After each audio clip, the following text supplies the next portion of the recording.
میں ایک مرتبہ میاں والی گیا، وہاں میرا بیان تھا اور ختم بخاری تھا، بنات کا مدرسہ تھا، تو آخری حدیث پر گفتگو تھی۔ میں جب وہاں پہنچا تو مجھے میزبان کہنے لگے، مولانا صاحب یہاں 70% وہ لوگ ہیں، لہٰذا ان کا خیال فرمائیں۔ میں نے کہا اس کا مطلب یہ ہے کہ میں وہ مسئلہ بیان کروں جو 70% کا ہے تاکہ ان کو مسئلہ سمجھ آئے۔ کہتے ہیں نہیں۔ میں نے کہا نہیں کیا ہوتا ہے؟ اب بات سمجھ آ رہی ہے آپ کو؟ میں نے خیر ان کا خیال کیا اور صحیح بخاری کی آخری حدیث پر تقریباً 40 اور 45 منٹ کا بیان کیا۔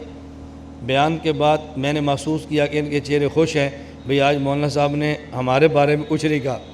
میں نے ان سے کہا بھی آپ کو مسئلہ سمجھ آ گیا ہے؟ کہتے آ گیا ہے۔ میں نے کہا اللہ آپ کو مدینہ منورہ جانے کی توفیق عطا فرمائے۔ مجھے کہتے آمین۔ میں نے کہا اللہ آپ کی برکت سے مجھے بھی توفیق عطا فرمائے۔ مجھے کہتے آمین۔ میں نے کہا کچھ شرم اور حیا کرو۔ وہ بہت حیران ہوئے، ہم اس کو دعائیں دیتے ہیں اور یہ ہمیں کہتے ہیں شرم اور حیا کرو۔ میں نے کہا ابھی میں آپ سے کہتا اللہ ہم سب کو مدینہ حضور کی برکت سے لے جائے، تو آپ نے کہنا تھا اب آمین نہیں کہتے، حضور کا وسیلہ دینا شرک ہے۔ تمہاری برکت سے دعا مانگی تو آمین، حضور کی برکت سے دعا مانگی تو شرک ہو گیا۔ میں نے کہا کچھ حیا کرو۔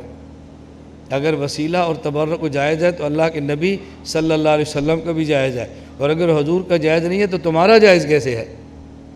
میں نے کہا چلو 70% کا خیال کریں لیکن 10% تو کام کرنا چاہیے نا پھر بھی۔ ایک بات پر مجھے بہت تعجب ہوتا ہے، شاید آپ کو ہوتا ہو یا نہ ہوتا ہو۔ میں بہت ساری باتیں عرض کرتا رہتا ہوں کہ مجھے اس پہ بہت تعجب ہوتا ہے۔ اگر کوئی میرے تعجبات جمع کر سکے اور جمع کرے، اور بہت فائدہ ہوگا امت کو ہمارے تعجبات پڑھنے سے۔ مجھے تعجب کس بات پر ہے؟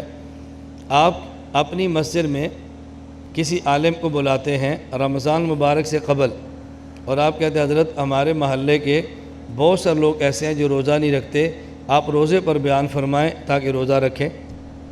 آپ کسی شخص کو بلاتے ہیں اپنی مسجد میں اور بیان کرواتے ہیں نماز پر، آپ کہتے ہیں ہمارے محلے کے بہت سارے لوگ نماز نہیں پڑھتے، تو آپ بیان فرمائیں تاکہ لوگ نماز پڑھیں۔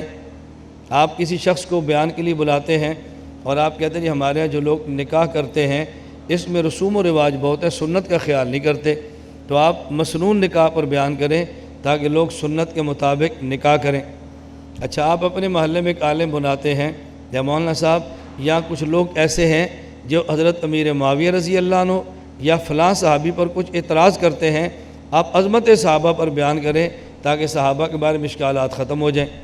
آپ ایک عالم کو بلاتے ہیں یا مولانا صاحب ہمارے ہاں کچھ لوگ قادیانی ہیں، کچھ قادیانی ہو رہے ہیں، ختم نبوت کا مسئلہ بیان کریں تاکہ لوگ قادیانی نہ ہوں اور جو ہوئے ہیں وہ توبہ کر لیں۔ ایسے کرتے ہیں یا نہیں؟